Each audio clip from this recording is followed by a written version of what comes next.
Game week 37 is here, so it's time to lock in those FPL teams. Welcome to FPL Mate, my name is Dan. I don't know about you guys, but I'm just trying to have some fun with the end of this FPL season, so I'm going to be taking another -4 for this week, but I think it's actually a pretty interesting one if I want to play a bit differential.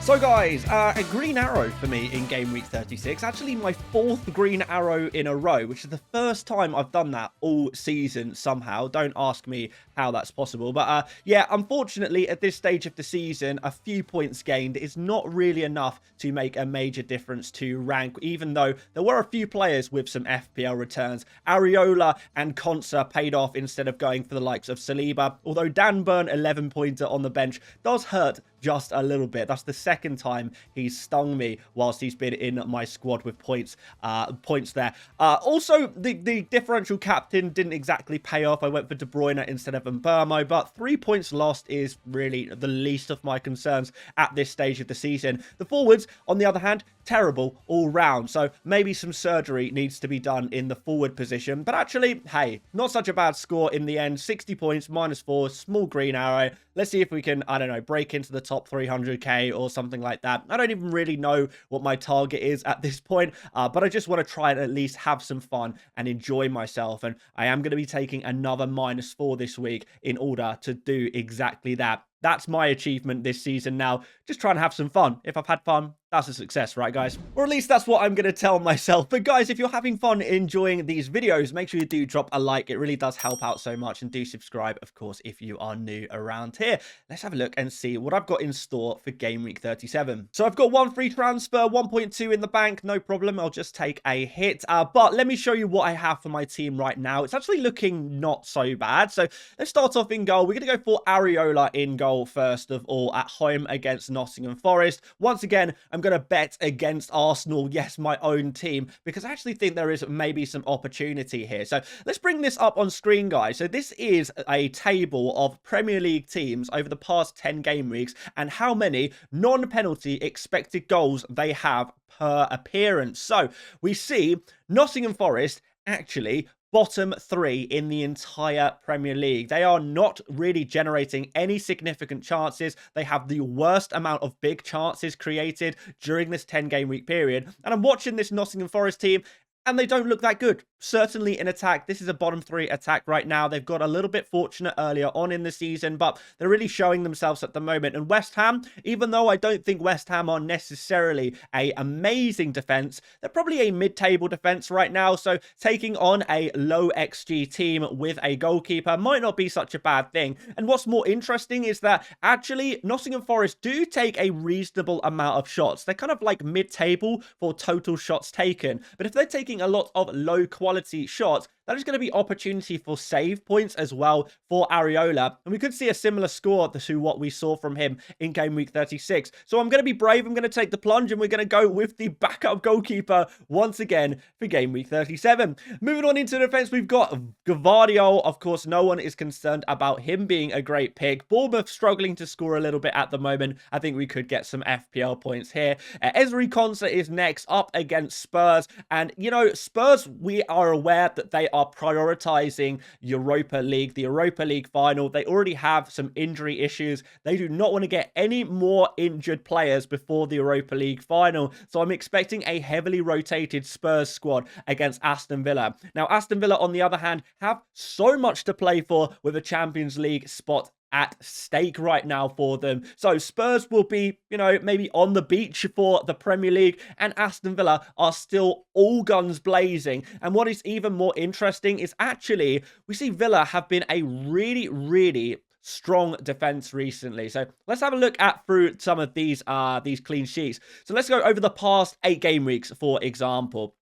It's looking really nice here, to be fair. We have not 1, 2, 3, 4, but 5 clean sheets for Aston Villa over this 8 game week period. In fact, they are the best defense in the Premier League right now, and they rarely concede more than 1 XG in a game of football. So they've been in red hot form. They are being really strong defensively, and they are picking up clean sheet points. And Esri, Konsa, and Goyo, I think, is good for some more clean sheet points, hopefully in this new game week. So fingers crossed there. Well, that brings us to our final defender, and I have two choices here. I'm not going to play Dan Burn away against Arsenal. I don't think that's the play. I could play Saliba at home against Newcastle, but if I'm going to bet against the Arsenal defence, against a really top quality Newcastle attack, who have been one of the stronger attacks in the Premier League over the last few months, we could take a risk here and go for Daniel Munoz. Now, I totally get what you guys are probably thinking. Daniel Munoz with his Premier League fixture just 2 days after the FA Cup final. How likely is it that Daniel Munoz will actually start? And honestly, guys, let's throw this on screen. This is the graphic I made for the podcast that was put out earlier this week.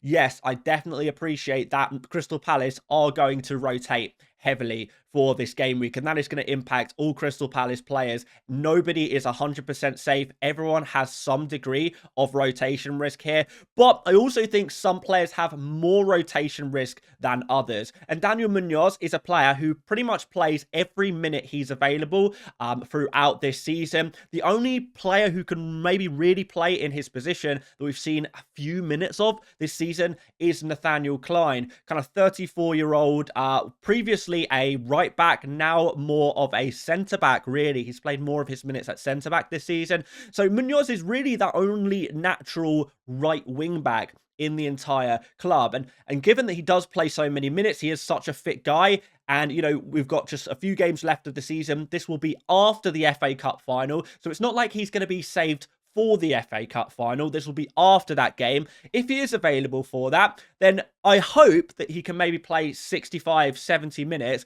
get that early substitution, lock in a clean sheet against Wolves, and Bob's your uncle there. Of course, Munoz also has that attacking potential as well, as we see pretty much every game week, including in game week 36, where he got that 11-pointer. So I definitely appreciate that playing Munoz this week carries a lot of risk, but hey, like, I'm playing risky right now. I'm just going for the rest of the season, high risk, high reward, and there's no doubt that Munoz is a high risk, high reward player. I just want to go all in betting against the Arsenal defence, because Arsenal's defence is going to have significant ownership among the kind of overall crowd, I guess. So that's why we're going for Munoz here.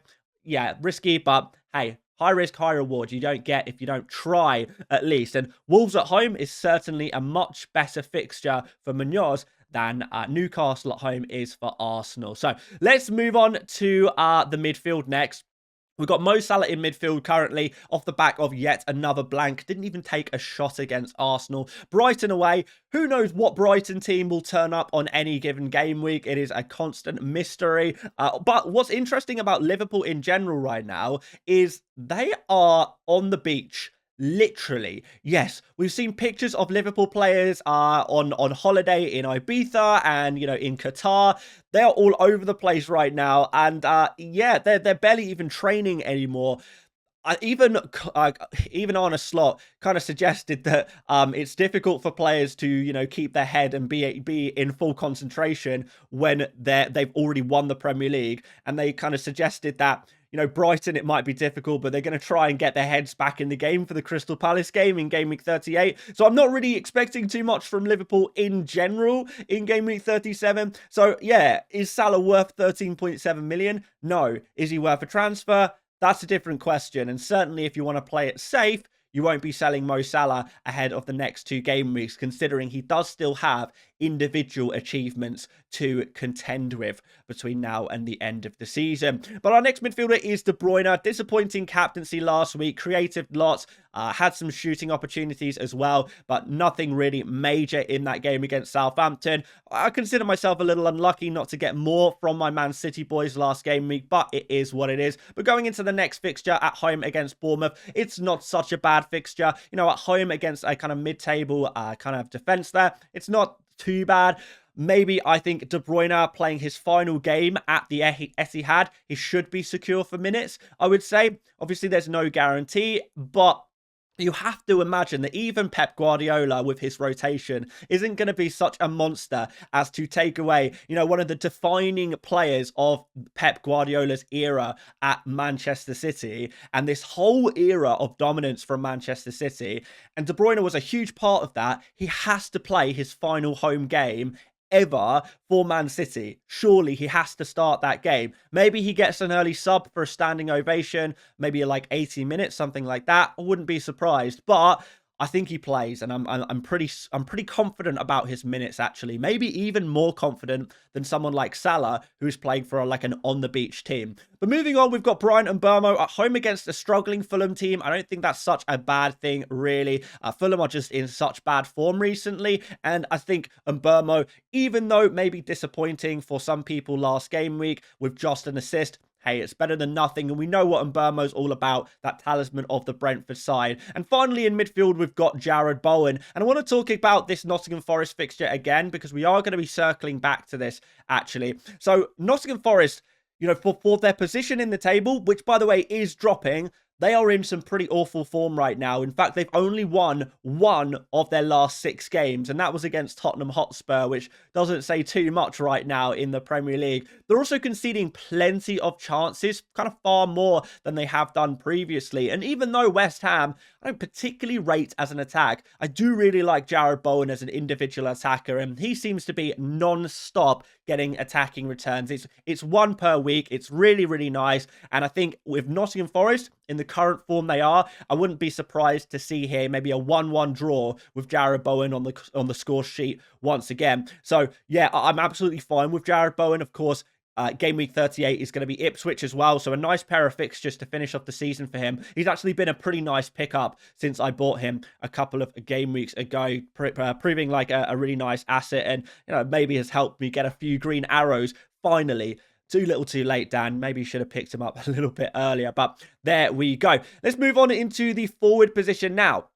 And we've got Wissa, first of all, against Fulham. I don't think anyone's going to have too much of a problem with that pick. Pretty template, pretty straightforward. A nice attacker to finish off the season with. After that, things do get a bit more problematic for me. So we've got Omar Marmoush, and obviously he was on the bench in game week 36, and maybe some concerns about his minutes in game week 37. And if I'm totally honest, guys, I don't know if he's going to start in game week 37 or not. I really, really couldn't tell you. I think De Bruyne, I'd be pretty happy about his minutes. But Marmoush, he has had that rest. He only played a few minutes against Southampton. He's got the FA Cup final and then isn't going to be playing for Man City in the Premier League all the way until deep into next week. So it's so difficult to predict this far in advance. We don't know what's going to happen between now and then. We don't know what his minutes are in the FA Cup. Can kind of Haaland play in the FA Cup final and again in game week 37?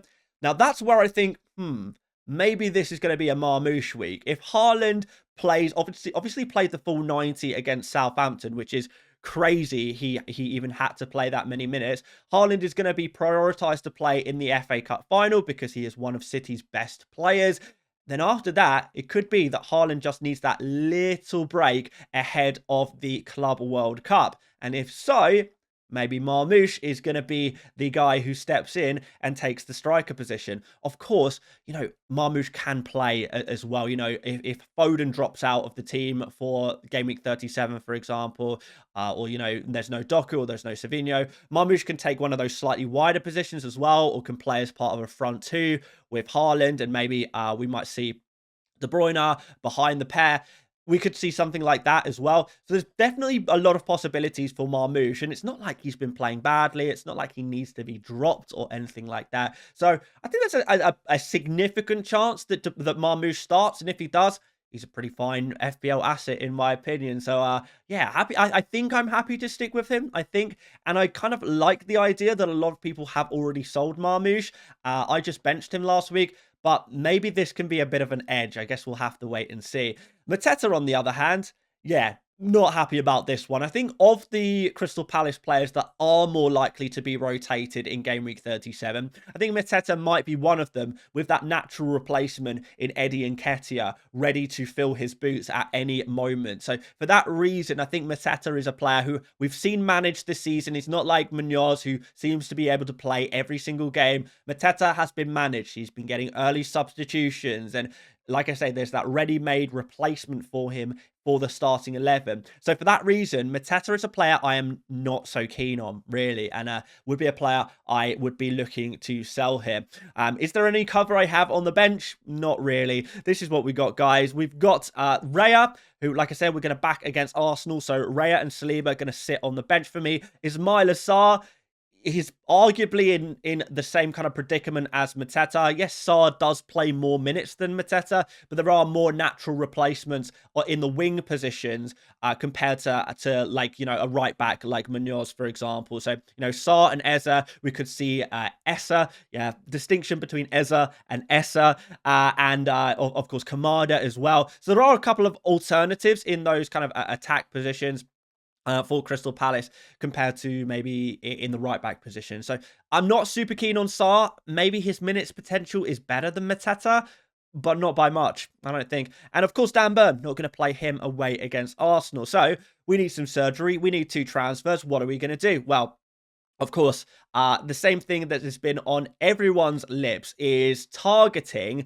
the likes of Manchester United and Spurs, considering they are the teams who are, well, they only care about the Europa League right now. In fact, let's have a look at this, guys. Again, I made this for the podcast earlier this week.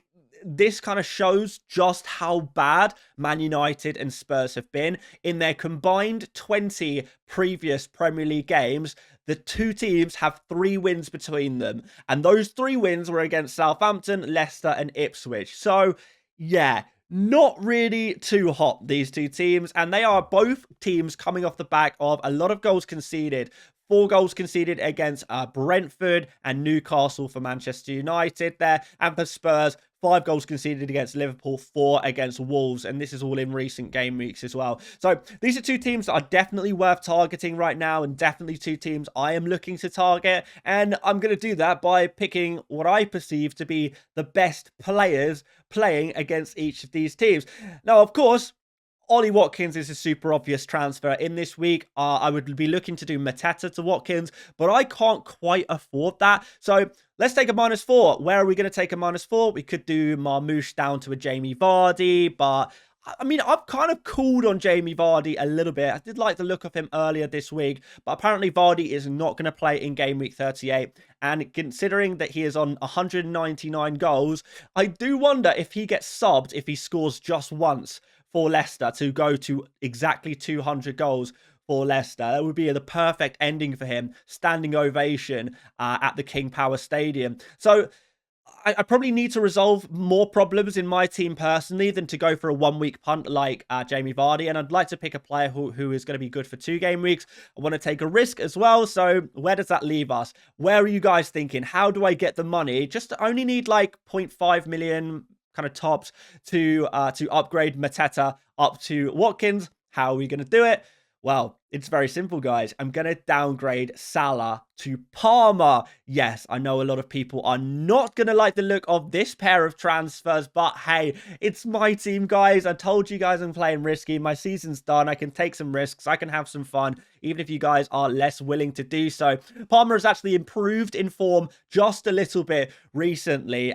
We have seen a slight uptick, and some people might say that's because Jackson is back, but actually Palmer's underlying data was actually really strong whilst Jackson was out. So now Jackson's suspended. I don't think that makes a difference. I think it's going to be more about Palmer having that confidence, and he does seem to be finding that a little bit more in the last couple of weeks. And of course, he is up against Manchester United at home. All of the talk about how bad Spurs are, Man United are just as bad right now. So why not target Man United as well? With Palmer, penalty taker as well, which Watkins may or may not be, but Palmer is certainly a penalty taker in a kind of just as good fixture, has more points for goals, more points for clean sheets, probably has better minutes potential than Watkins as well. Palmer will play the full 90. So why not go one step further and captain Cole Palmer with a vice captain on Watkins? Again, guys, if you're asking me to recommend you guys a captain, I'm going to say go for Watkins. Watkins is the safe play. Watkins is the sensible play. But if you do want to take a risk on Palmer and hoping that his form is good now, then yeah, he is definitely a player with a huge upside. And if you are chasing, you need that huge upside that Palmer offers you. He is the player who can score 20 points plus in a game week. I'm not saying that's going to happen, but you have to at least give yourself a chance of hitting those huge returns to get those huge returns. And particularly kind of anywhere in the top 1,500,000. There's not too many people with Palmer. Palmer is at 34% ownership overall, but that's because he is in so many dead teams outside maybe the top 5 million ranks in FPL. So he's actually quite a significant differential. To double down on the captaincy, you know, this genuinely could throw me back into a somewhat respectable rank, but unless I try, I don't know, do I? So we're going to give it a go, guys. Of course, Nottingham Forest in game week 38 as well. You know, you guys know my opinion on Nottingham Forest right now. They are not looking too hot. And what's more interesting is that provided that Chelsea do get the job done against Manchester United, Aston Villa get the job done against Spurs, etc., etc., what's interesting about Game Week 38 is that Nottingham Forest, a team that prides themselves on not playing football, will actually have to play football if they want to stand a chance of getting in the Champions League. They will have to go out to win a game. And that could, again, create opportunities for Chelsea and play into Chelsea's hands. That is definitely a possibility. So Palmer could be not just good for this week, but also good for next week as well. So we know Watkins is a fabulous FPL pick for the next 2 game weeks. We know that already, but I think there is a case to be made about Cole Palmer as well. And that's kind of what I've tried to do right here. Am I talking it in a little bit? Yeah, but look, this is a fun pick. This is a fun captaincy. This has the potential to go nuclear. And if it doesn't, what have I lost? Nothing. This is the great thing about being a pretty bad rank. You get to have some fun with it. So that's exactly what I'm going to do for this week. And probably again next week as well. So this is what my team looks like in Fantasy Football Hub's My Team tool. 92% team rating. Expected it to not be super high considering there's no Salah, and I'm benching some of these Arsenal guys who obviously have pretty good rating. We're going into game week 38 just to show you what my team would look like for that. Defense looks great. We've got Raya, Saliba, Burn, all with good opponents. And then it's going to be between Gavardio and Konsa. Not sure which one I'm going to play there. Could be Konsa against Manchester United or Gavardio against Fulham. Haven't decided that yet. To be honest, Gavardio and Man City are just so good defensively. It's difficult really to kind of bet against them right now. So could we even do 4 at the back? Maybe that's a little too far, to be honest. I think I'll probably take another -4 in game week 38, and it will likely to be to get an Arsenal player in some capacity. We could simply just do a Sar to like I don't know, a Martinelli if he's available, Trossard if he's available, some kind of Arsenal midfielder. If they're available, we could do something like that. Marmoush might also need to go as well. So maybe Sarr and Marmoush players most on the chopping block right now, to be honest. But it's going to be pretty difficult to get to Saka, I think, unless I go for like a super cheap forward, 5.2 million or less. Is there anyone we can find? I suppose there is Beto away against Newcastle. Not sure if I really fancy that one, to be honest. You know, we could do like Daka probably starts, doesn't he? Final game of the season if Jackson isn't going to. But haven't got that far yet, to be honest, guys. We're going to see how game week 37 goes out. I mean, I've all season I've been planning way too far in the future without really looking at what's right in front of me. So we're going to continue to do that. It's easier this way. It's more fun this way for sure, rather than giving myself headaches. So yeah, I'm interested to see what I might do next game week, but I haven't quite figured it out yet. Kind of excited to kind of figure that one out, but when the time comes, because there's so much football to be played between now and then, not just in the Premier League, but in other competitions as well. But guys, if you want to check out Fantasy Football Hub, you can use the link down in the description to get yourself a free trial to all their magnificent tools. And if you enjoyed this video, make sure you drop a like, do subscribe if you're new around here. We'll be back for a video tomorrow. But if you haven't checked out 100 Experts or Buy, Sell, Keep, Avoid, or the podcast episode on Stick to FPL, yeah, go check them out. But until next time, guys, thank you so much for watching once again, and I will see you later, mates. Bye-bye.